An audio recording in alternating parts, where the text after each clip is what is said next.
¿Qué tal? Muy buenas tardes, bienvenidos a Atlántico Noticias. En este viernes 5 de febrero arrancamos de nuevo pendientes del ritmo de vacunación en Europa. Esto es la clave para controlar la pandemia. A día de hoy en todo el mundo, según la Organización Mundial de la Salud, hay más personas vacunadas que el acumulado de contagiadas desde que arrancó todo.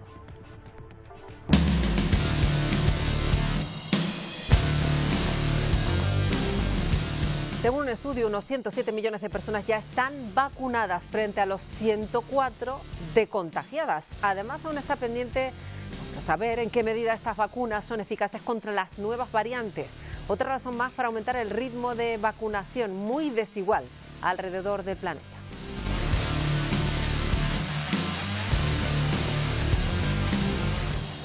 Las vacunas que no se libran de las leyes de la oferta y la demanda es altísima, evidentemente, en todo el planeta, y esto provoca incluso que la Unión Europea se haya planteado vigilar la distribución de vacunas producidas dentro de sus fronteras. Miguel Vega. La necesidad de inmunizar a la población ha creado una auténtica guerra mundial por el acceso a las dosis. La más reciente ha sido la disputada entre la Unión Europea y la farmacéutica AstraZeneca. Hoy en Atlántico Noticias vamos a conocer dónde se fabrican todas las vacunas hasta el momento aprobadas: Pfizer, Moderna, AstraZeneca, pero también las candidatas de otros países como Sputnik 5 y las chinas Sinovac y Sinopharm. Un auténtico engranaje a nivel mundial para producir el máximo número de dosis para abastecer la gran demanda. Y en el programa les vamos a contar datos interesantes, por ejemplo, que Reino Unido alcanza 10 millones de vacunas suministradas gracias a medidas como esta. El campo de fútbol del histórico Aston Villa, que se ha convertido en un centro de vacunación masivo. Aquí se inyectan 1.500 dosis diarias. Y en México se está investigando una posible nueva variante del coronavirus. De confirmarse, se sumaría a las halladas precisamente en Reino Unido, también en Brasil y en Sudáfrica. Se ha detectado en 4 personas originarias del estado de Jalisco. Y ha mejorado algo la situación en Portugal, este país que registró el pasado domingo su máximo, 16.000 positivos en 24 horas. Ayer había reducido, fíjense, la incidencia a la mitad. Aún así, la presión asistencial sigue al límite. Y continúa abierta la investigación que trata de esclarecer las causas de una masacre que se produjo en la frontera entre México y Guatemala. Hasta ahora hay 12 policías detenidos por la presunta implicación en este asunto. Sí, Marta, y más de una decena de funcionarios del Instituto Nacional de Migración retirados de sus cargos por su presunta implicación en el asesinato de estas 19 personas que al parecer lo único que querían era alcanzar el sueño americano. La última hora en tan solo unos minutos. Y hoy hablaremos también del tiempo con el delegado de la AEMET aquí en Canarias. La nieve ya los han hecho acto de presencia, además en 3 islas. En Gran Canaria las primeras precipitaciones cuajaron en las cotas altas, dejando este fino manto blanco. Termómetros que han caído, temperaturas mínimas en Gran Canaria de 1 grado, anoche en Tejeda, en este punto incluso 0 grados en San Mateo. Por precaución, los accesos a la cumbre, varios de ellos están cerrados y se recomienda evitar los desplazamientos por esta zona. Y aunque las precipitaciones en forma de nieve han sido menos de las que se esperaban, el Cabildo de Tenerife ha cerrado al tráfico los accesos al Parque Nacional del Teide. Este cierre estará vigente todo el fin de semana, ténganlo en cuenta. Y esta vaguada atlántica se deja notar también en La Palma. La cota de nieve, se ha situado en 1.400 metros. En zonas como Cumbre Vieja amaneció así, temperaturas de 4 bajo cero. Esto es el Roque de los Muchachos.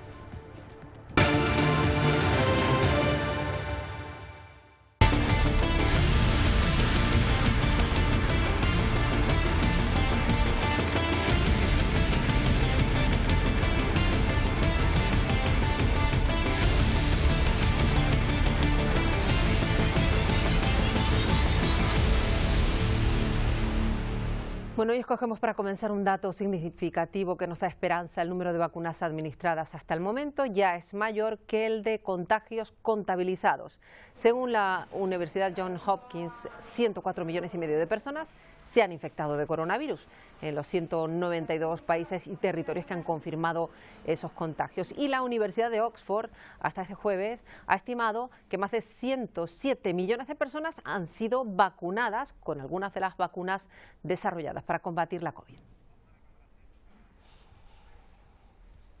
Están preocupados también los científicos por las variantes. Fíjense que en México se están analizando unas muestras de 4 personas para confirmar si portan una nueva variante que se suma a la cepa británica, la sudafricana y la brasileña. Los científicos miran sobre todo cómo puede afectar a la formación de anticuerpos.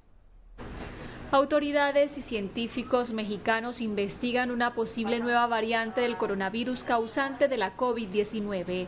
Esta habría nacido en el occidental estado de Jalisco y que se sumaría a otras mutaciones surgidas en el Reino Unido, Brasil o Sudáfrica. Esta mutación que se ha descrito que es importante, ya que podría tener una menor afinidad por los anticuerpos neutralizantes. ¿Esto qué quiere decir? Que si yo ya me infecté y ya generé inmunidad, teóricamente estaría protegida si vuelvo a estar en contacto con el virus. Sin embargo, si el virus cambia, es probable que la inmunidad que yo ya tengo no me proteja contra este virus que ha cambiado.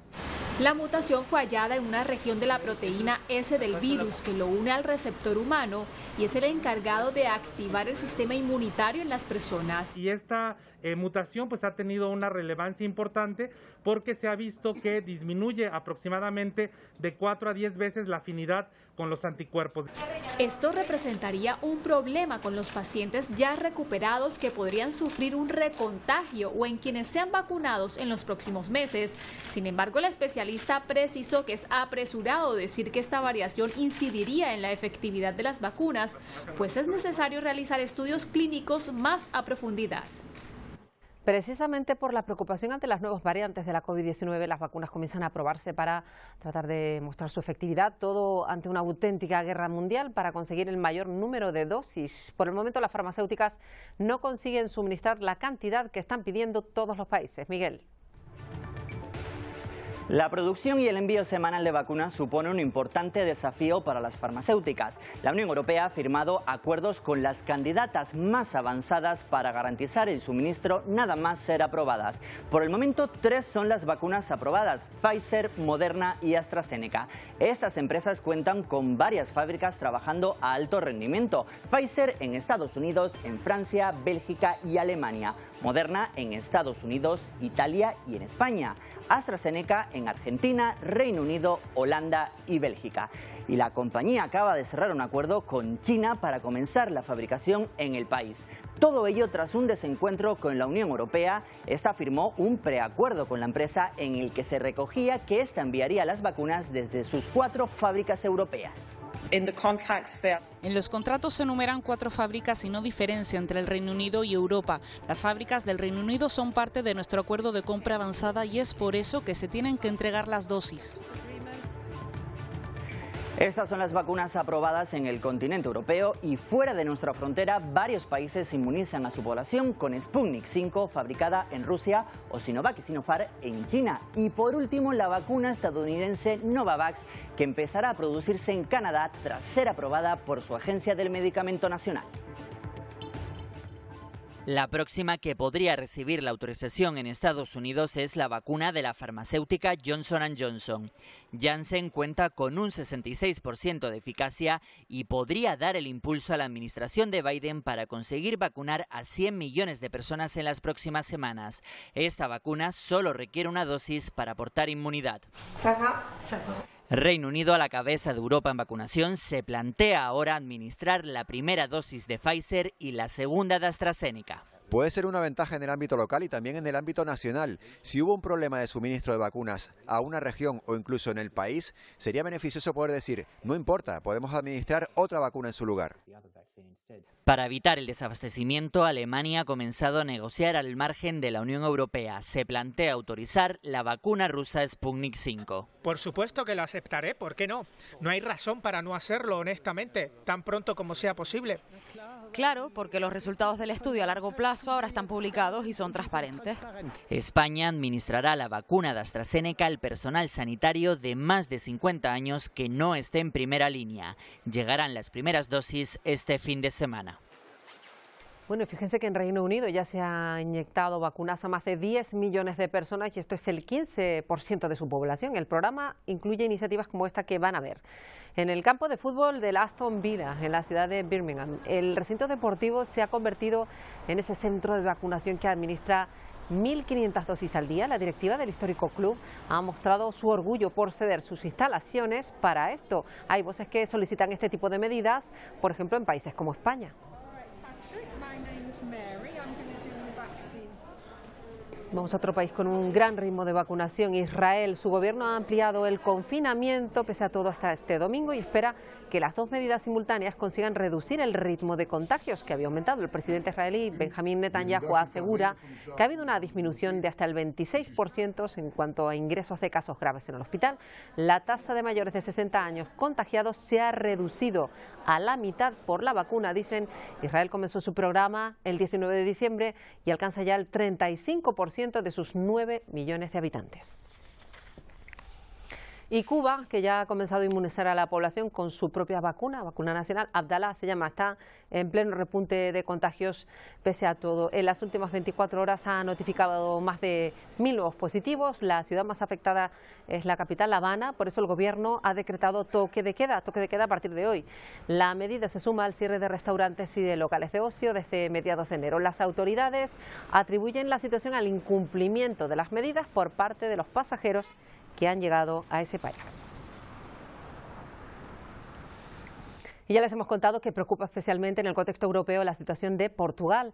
Austria y Alemania están socorriendo a ese país. Los pacientes incluso han llegado a ser atendidos en filas de ambulancias, a la puerta de los hospitales, a la espera de encontrar cama en el hospital, que están pues al máximo. Claudio Díaz es un canario que vive en Portugal, en Lisboa concretamente. Ya nos atiende Claudio Díaz. Bienvenido.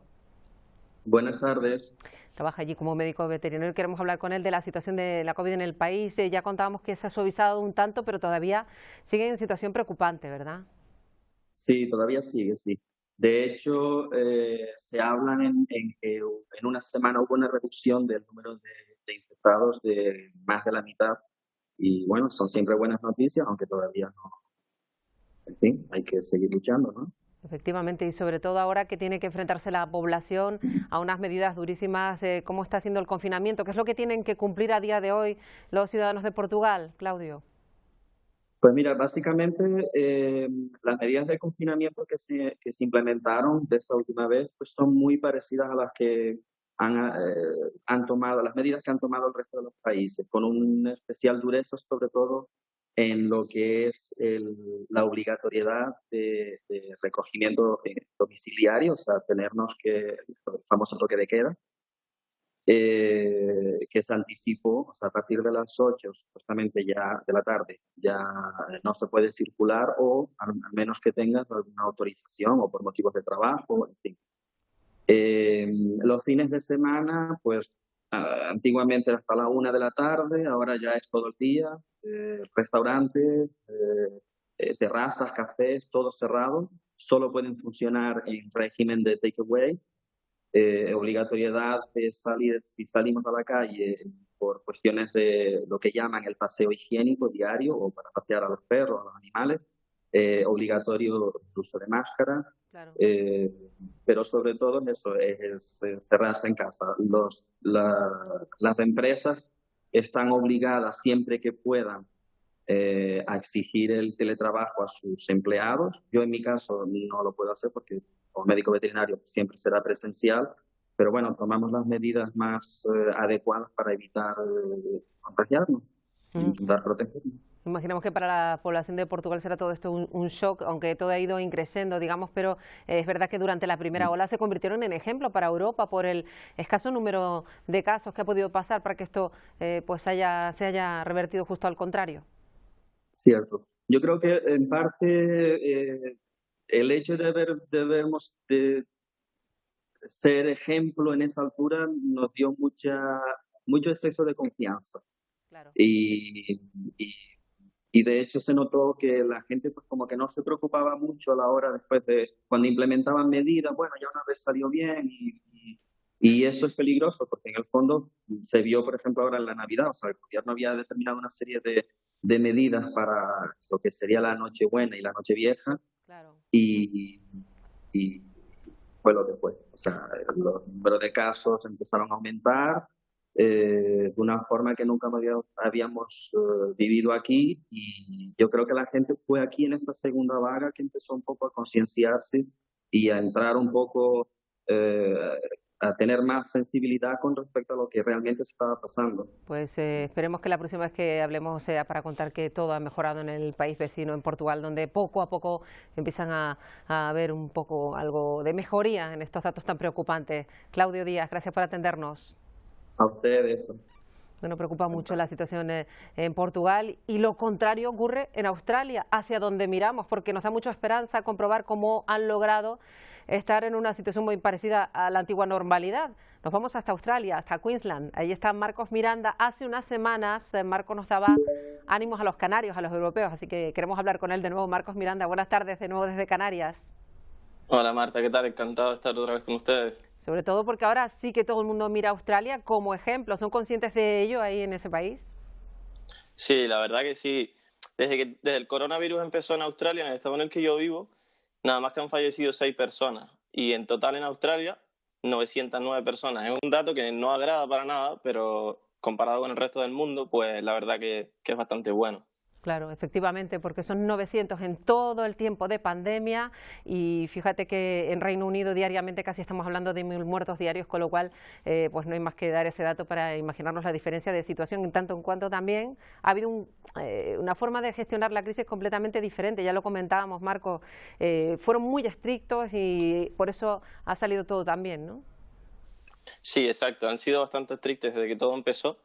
Hace alrededor aproximadamente 3 semanas atrás hubieron 2 contagios en una ciudad que se encuentra a 1 hora en coche de donde yo vivo, bastante cerca.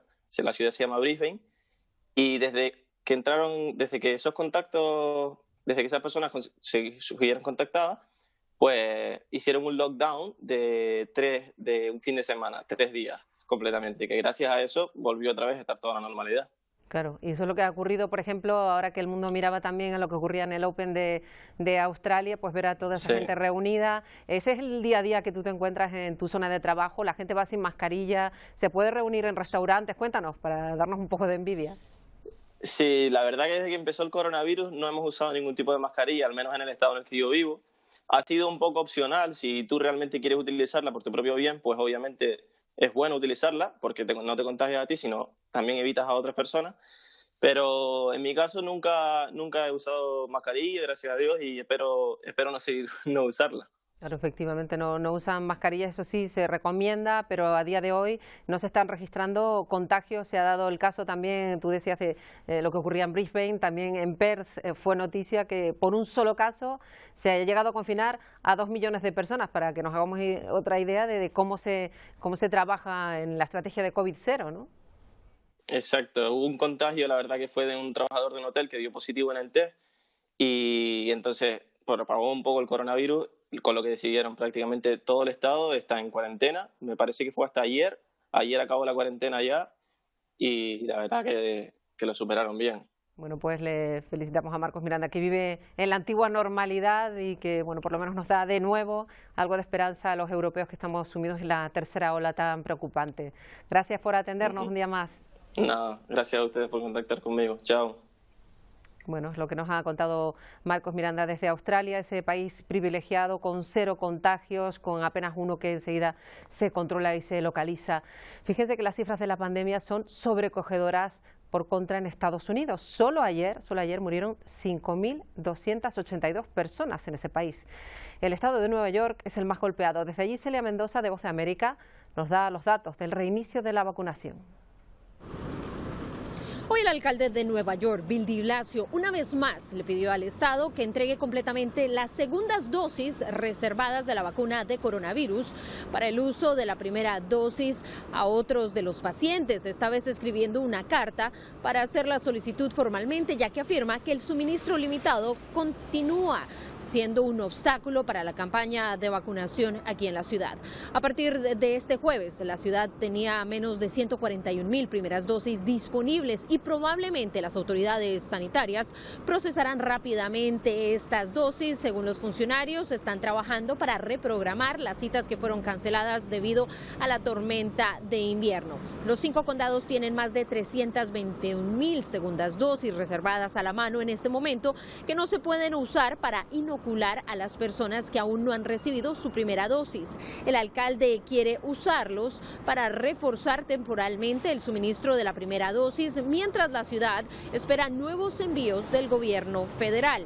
El gobernador Andrew Cuomo dijo la semana pasada que la ciudad podría reasignar 18.000 inyecciones de segunda dosis para el uso de la primera dosis, pero a menos que los Centros para el Control de Enfermedades de los Estados Unidos cambien su recomendación de que no se reasignen las segundas dosis reservadas, es poco probable que se lleve a cabo esta concesión. En respuesta a la solicitud de de Blasio, el comisionado de Salud del Estado, el doctor Howard Zucker, dijo que estaba en contacto regular con los Centros para el Control de Enfermedades e incluso el jueves por la mañana, y la agencia afirmó su oposición al uso de segundas dosis como primeras dosis ahora. Si eso cambia, Cuomo está listo para administrar un programa en todo el estado para reasignar estas segundas dosis reservadas para los pacientes que aún no han tenido ningún tipo de dosis. La gente ha estado luchando durante las últimas semanas para buscar una cita, de ahí la ansiedad entre el público y en especial para aquellas personas que ya recibieron su primera vacuna y temen que en su segunda cita no haya suministro. Informó Celia Mendoza de La Voz de América desde Nueva York para Televisión Canaria. Bueno, y en medio de todo esto, ¿qué pasa con el continente africano en este proceso mundial que les hemos contado cada día por conseguir la vacuna? En esta carrera se teme, desde luego, la escasez de vacunas en el continente africano. Desde la Unión Africana, de hecho, se está pidiendo equidad. De hecho, el presidente sudafricano, Cyril Ramaphosa, que también preside precisamente la Unión Africana, dijo hace unas semanas que la Liga Continental asegura una cantidad provisional y había dado el dinero para ello de 270 millones de dosis de vacuna de la COVID-19 en nombre de los Estados miembros. Pues vamos a hablar de este asunto con Pepe Naranjo, periodista desde Senegal, con el que desde hoy retomamos nuestras crónicas semanales. Pepe Naranjo, un placer saludarte. Hola, ¿qué tal? Encantado. Bueno, uno de los mayores desafíos en esta crisis mundial es conseguir inmunidad de África. No es cualquier cosa, estamos hablando de un continente de 1.300 millones de personas. Sí, efectivamente, que no se puede quedar atrás. Estamos hablando de un asunto global, como es la pandemia de coronavirus, y el riesgo, el peligro que hay es que 1.300 millones de personas, que significan una proporción importante de la población mundial, se queden atrás, no se vacune el porcentaje suficiente, y eso entrañe un peligro no solo para el propio continente africano, sino para el resto del mundo. Que haya una gran proporción de población sin vacunar podría suponer rebrotes y problemas a la hora de acabar con esta dichosa pandemia, ¿no? Claro, esa es la parte sanitaria estrictamente. Luego está lo que puede suponer para el continente africano el hecho de que Europa lleve esa ventaja, pues por discriminaciones varias que puedan surgir, porque sencillamente no están llevando el ritmo de vacuna. Es que hay países que han empezado de manera ínfima, otros que ni siquiera tienen diseñado el plan de vacunación, ¿no? Sí, se va con mucho retraso, ¿no? Hay que tener en cuenta que el coste de las vacunas es alto, los precios son caros, las farmacéuticas retienen esas patentes, no permiten en muchas ocasiones que se vacunen en otros lugares, y además los países del norte global han acaparado buena parte de esas primeras dosis. Se calcula que en torno a un 30% de la población africana podría estar vacunada de aquí a finales de este año, pero eso está muy lejos del objetivo de alcanzar el 60%, que es lo que se considera la inmunidad de grupo suficiente para que haya una cierta tranquilidad. Esto puede provocar enormes problemas para la reactivación económica, para la reactivación del comercio, y el riesgo es que África se quede atrás, digamos, de esa recuperación. Lo que pasa es que es muy difícil afrontar la vacunación. Ya vemos todos los problemas que están dándose en Europa, en países teóricamente avanzados, donde está habiendo desajustes, donde se habla de poner una vacuna, luego no llegan las dosis prometidas. ¿Qué es? Si no va a pasar en África, donde sencillamente planificar logísticamente lo que supone llevar una vacuna a 20 u 80 grados bajo cero es que es inimaginable, ¿no? Sí, los problemas son enormes, la lentitud, digamos, a la hora de afrontar estas campañas de vacunación sigue siendo tremenda. Hay que pensar que, como dices, la logística que implica es complicada porque hace falta que se mantenga a temperaturas muy frías, y luego también hay un elemento que es el rechazo por parte de la población. Si se da en todo el mundo, en África también existe, hay que hacer campañas de sensibilización, de concienciación, y todavía aquí, yo vivo en Senegal, y todavía en Senegal no hay una fecha clara de comienzo de esta vacunación. Imagínate, Sudáfrica, Marruecos, Argelia y Egipto ya están empezando, o países como Seychelles o Mauricio, pero en otros todavía ni siquiera se está hablando de la vacunación. Imagínate lo que se va a tardar en vacunar a toda la población. Efectivamente, casi por así decirlo, y como siempre cuando se habla de África, por egoísmo, los países de Europa deberían pues lanzar pues, una mano a África, pues por lo que supone todo lo que has descrito, ¿no, Pepe? Sí, decía al principio, ¿no? En esta pandemia tenemos que olvidarnos, digamos, de los nacionalismos, del ir cada uno por su cuenta, y habría que abordar estrategias globales de vacunación que no dejaran a nadie atrás. Ya lo ha planteado la Unión Africana, lo ha planteado los Centros para el Control de Enfermedades. Estamos ante un problema también moral, que es el de que las vacunas lleguen a todo el mundo. Hay iniciativas que han surgido, pero quizás no sean suficientes. Hay que, yo creo que, apretar el acelerador y poner el énfasis en que las vacunas lleguen a todo el mundo. Entre ellos la iniciativa COVAX está entre esas iniciativas para tratar de que haya equidad a la hora de repartir esas vacunas, ¿no? Sí, la iniciativa COVAX es una iniciativa público-privada. Ya se ha garantizado el acceso a unos 1.270 millones de dosis, pero no, sigue sin ser suficiente. Se calcula que COVAX puede llegar a cubrir el 20% de las necesidades de África. Evidentemente, eso no va a ser suficiente. Los países africanos van a tener que alcanzar acuerdos con las farmacéuticas y el norte desarrollado va a tener que permitir que algunas de las dosis lleguen también al continente africano para evitar ese peligro de que África se quede atrás. Bueno, pues esperemos que eso no ocurra y que se tomen cartas en el asunto. Será complicado, desde luego. Te esperamos la próxima semana, Pepe Naranjo. Gracias. Muchas gracias, un abrazo. Bueno, vamos a cambiar de asunto ahora para hablarles de una cita electoral en Ecuador. La campaña llega a su fin. Por delante 48 horas de reflexión para esas elecciones que están marcadas evidentemente por la situación sanitaria. Desde Guayaquil nos da los datos César Velastegui. Saludos. A 48 horas de las elecciones presidenciales en Ecuador programadas para el domingo 7 de febrero, el Consejo Nacional Electoral ultima detalles en torno a los protocolos de bioseguridad que se deben implementar, tanto en las delegaciones provinciales como en las juntas receptoras del voto. Los integrantes de las mesas deberán realizarse la prueba COVID y en caso de dar positivo deberán hacer una cuarentena y serán reemplazados por otras personas. Se recomienda a los electores votar dependiendo del último dígito de su cédula, los pares durante la mañana y los impares en la tarde. También se les pide que acudan a los recintos electorales con mascarillas médicas, al igual que alcohol y esferográfico, para mantener el distanciamiento. Por algunos momentos deberán retirarse la mascarilla para que el vocal de la Junta pueda verificar su identidad y así ejercer su derecho democrático. A la medianoche de este jueves empieza a regir el silencio electoral, por lo que los movimientos y partidos políticos ajustan sus campañas para el cierre que se realizará en las principales ciudades del Ecuador. Acá en Guayaquil lo tiene programado hacer Guillermo Lasso de la lista Creo 21, mientras en Quito será Andrés Arauz por Centro Democrático y en Cuenca Yacu Pérez por el movimiento Pachacutic. Este es un informe de César Velastegui de Ecuavisa, Ecuador.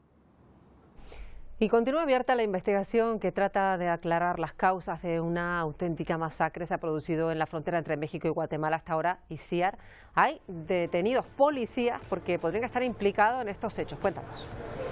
Así es, y los policías detenidos ascienden a 12, pero también hay más de una decena de funcionarios del Instituto Nacional de Migración retirados de su cargo por su presunta implicación en el asesinato de estas 19 personas, 19 migrantes que intentaban cruzar la frontera de México con Guatemala para acceder a ese sueño americano y cuyos cuerpos fueron encontrados en dos coches totalmente calcinados. En la carrocería se apreciaron 113 disparos de bala, pero los casquillos encontrados en el suelo no fueron los suficientes, por lo que se está analizando la posibilidad de que hubieran podido alterar la escena del crimen. Hasta el momento, la única línea de investigación abierta es que se podría tratar de una guerra por saber quién tiene el control de actividades ilegales, como puede ser el tráfico de personas o de drogas. Gracias, Isiar. Vamos a hablarles ahora de una iniciativa que seguro les va a llamar la atención. En la Cámara de Diputados de Argentina se ha presentado un nuevo proyecto para implementar una denominada licencia menstrual. Con ese proyecto el gobierno argentino busca visibilizar y concienciar sobre los trastornos que puede provocar la salud menstrual. Esta medida busca permitir a las estudiantes la posibilidad de ausentarse, de faltar a clase, también en los establecimientos educativos públicos, de gestión estatal o privada.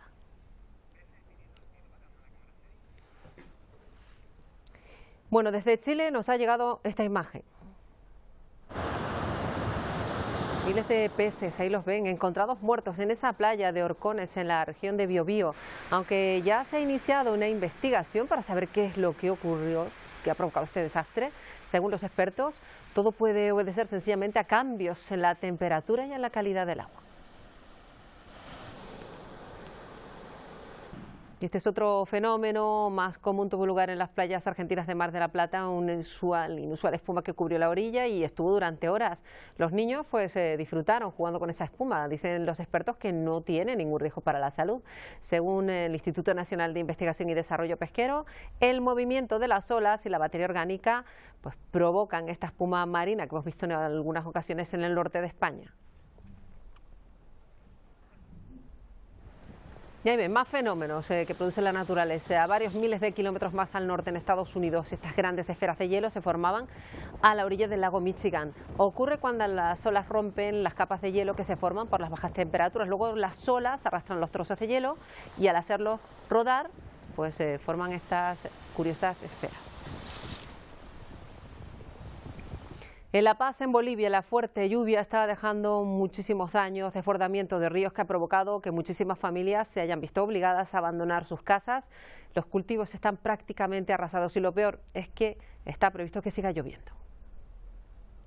El trópico cochabambino sufre uno de sus peores momentos en temporada de lluvia. Iniciando el 2021, las tormentas y las precipitaciones pluviales provocaron desborde de ríos, inundaciones en cientos de viviendas y pérdidas cuantiosas en cultivos de diferentes frutos y otros productos. En enero, 8 subcentrales del municipio de Villa Tunari fueron las primeras en ser afectadas. Entre ellas Villa 14 de Septiembre y San Miguel, donde familias enteras perdieron prácticamente todo. Pedimos ayuda para el defensivo del río, para tratar que nos apoyen con la maquinaria pesadas. Como puede ver, las familias, lo único que nos queda es evacuar, escapar de aquí porque el río nos va a llevar, hermano. En cuanto a cultivos, la producción de banano fue la más golpeada. Miles de hectáreas quedaron destruidas por la fuerza de los ríos Espíritu Santo y San Mateo, que provocaron el desborde del furioso río 24. Esta es la realidad en la subcentral San Miguel, acá en Villa Tunari, pues las inundaciones han dejado las casas y las calles así, de esta manera. Como pueden observar, las familias están tratando de evacuar sus cosas. Es muy difícil ingresar acá, pero esto es lo que está ocurriendo. La gente pues está escapando de sus domicilios precisamente para buscar algún lugar para tener mejor recaudo.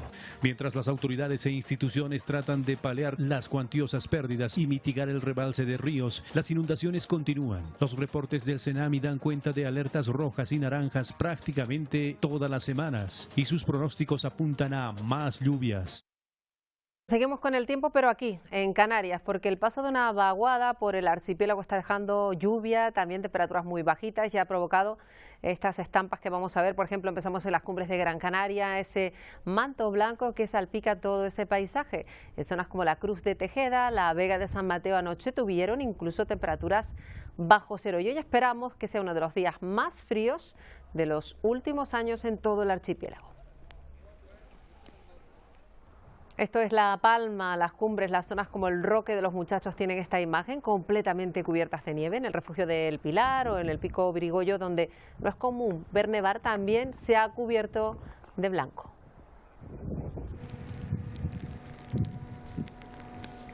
Y precaución porque no se puede acceder a estas zonas de Gran Canaria y de La Palma, y los accesos al Parque Nacional del Teide permanecerán cerrados durante todo el fin de semana. La nieve en esta ocasión se ha dejado ver en cotas poco habituales. María Herrera nos cuenta cómo está la situación a 1.400 metros. En Tenerife, la cumbre recupera el manto blanco y el Teide que nos deja la segunda nevada. Estamos a 1.410 metros de altitud en la zona del Chinllero. Los accesos al Teide todos permanecen cerrados. La TF21 por la Orotava, TF24 por la Esperanza, y en este punto donde nos encontramos por el sur de la isla, la TF38 a la altura de Bocatá de José y también la TF21 por Vilaflor. Flor. La temperatura más baja del archipiélago se ha registrado en Izaña, esos -4 grados. Y vemos cómo la cumbre pues está prácticamente toda nevada donde nos encontramos. Seguirá el mal tiempo durante las próximas horas, en la tarde de este viernes y también el sábado, lluvia, viento y también es alerta por nieve. Pues vamos a hablar con David Suárez, que es delegado territorial de la Agencia Estatal de Meteorología aquí en Canarias. David Suárez, bienvenido. Hola, ¿qué tal? Buenas tardes, ¿qué tal? ¿Cómo están? Bueno, desde luego se dice uno de los días más fríos, pero no de este año, de los últimos años, es así, ¿no? Pues sí, bueno, tenemos que esperar a confirmar los datos cuando pase la situación para ver si puede ser alguna efeméride, es decir, si puede haber algún récord de temperatura de los últimos años.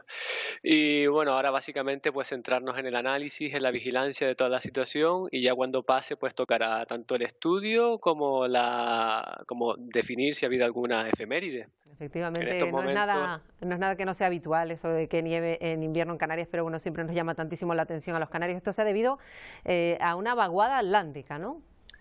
Exacto, sí, tenemos un sistema de bajas presiones en niveles de superficie que se extendían desde las Islas Británicas hasta Canarias y en niveles medios pues teníamos una vaguada atlántica, es un sistema que acumula pues mucho aire frío en niveles medios, esto inestabiliza todo el entorno y de ahí pues a toda la inestabilidad, todas estas estructuras que han ido dejando precipitación y que lo podrán seguir haciendo hasta... Pensamos que hasta mañana entre las 6 y las 12 el episodio finalizará y daremos paso pues, a la situación típica de Canarias, el alisio. Efectivamente, pero es verdad que durante el fin de semana sí que tendremos que hacer uso de abrigos porque va a persistir esta sensación térmica tan fresca, porque es verdad que se nota el frío habitual cuando nieva en las cotas altas, sobre todo en las islas donde hoy pues se nota más, en Tenerife o en La Palma, ¿no? Sí, bueno, ha sido una noche muy fría en zonas bajas, en zona de nivel del mar, en capitales de las islas. Hemos tenido temperaturas mínimas en torno a 11-13 grados, con lo cual es una sensación térmica pues bastante marcada. Además que veníamos de unas semanas con mucha estabilidad, con temperaturas mínimas en torno a 16-17 grados, con lo cual la oscilación térmica ha sido bastante marcada. Sí es cierto que a partir de mañana y en los próximos 3 días, prácticamente desde el sábado hasta el lunes, las temperaturas van a sufrir un ascenso marcado y en estos 3 días pues las temperaturas pueden recuperar 10 grados, es decir, que pueden ascender 10 grados de lo que tenemos hoy. Así que bueno, sobre todo el frío lo vamos a sentir sobre todo hoy y de ahí las mínimas que tenemos y bueno, como comentaste muy bien, la mínima la hemos registrado en Izaña y ha sido pues el ranking a nivel pues casi que nacional de esto, porque en la península hay mucha estabilidad en estos momentos y ha sido el dato pues más marcado de toda España. Y destaca, pues acabo de hablar con los compañeros del Centro de Investigaciones Atmosféricas de Izaña y como, bueno, incluso el relevo no se ha podido producir, están ahí los compañeros que están trabajando, pues siguen allí y no se ha podido producir el relevo y incluso tenemos en zona de Izaña acumulados pues de incluso 20 centímetros, ¿no? Que es bastante marcado para esta zona y bueno, una situación bastante interesante. Bueno, pues estaremos pendientes y sobre todo se pide siempre precaución. David Suárez, un placer, hasta una próxima ocasión. Muchas gracias, igualmente, buena tarde. Pues ya saben, fresquito, aunque luego va a cambiar la cosa en algunos días. Bueno, nos vamos a ir ya y hoy queremos hacerlo con un homenaje a una película de cine icónica que cumple nada menos que 100 años. Le hablamos del Chico de Charles Chaplin. 89 cines de toda España rescatan hoy el primer y más conmovedor largometraje del maestro del cine. En Gran Canaria lo pueden ver en Yelmo Alisios, en Las Arenas, en Tenerife, en Multicines Tenerife. 100 años después sigue emocionando igual. Con el Chico de Chaplin les deseamos un feliz fin de semana. Adiós.